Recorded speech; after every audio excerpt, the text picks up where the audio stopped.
Kung ang iyong partner ay gumawa ng pagtataksil, maaaring isipin mo kung mapagkakatiwalaan mo pa siya.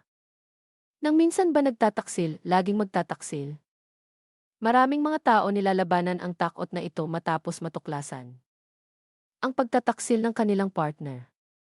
Pero may mga taong nagtataksil nakakaramdam ng malalim na panghihinayang at gumawa ng effort para baguhin ang kanilang pag-ugali.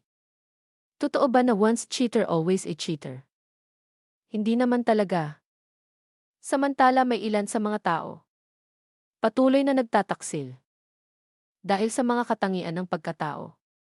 Mga taong naghahanap ng sexual partner. Sa isang paulit-ulit, talamak na pattern ng pagtataksil. Karaniwan, ang mga ito ay mga taong gumagawa ng monogamous relationships na patuloy na sinasadya maghanap ng extramarital o sexual relationships.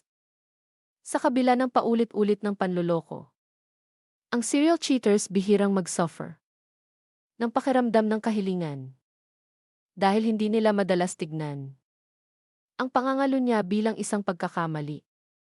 Ang pagtataksil ay isang kasalanan na hindi lang makakapinsala sa taong gumawa nito, pero doon din sa taong pinagkasalahan. Thank you for watching. Please subscribe.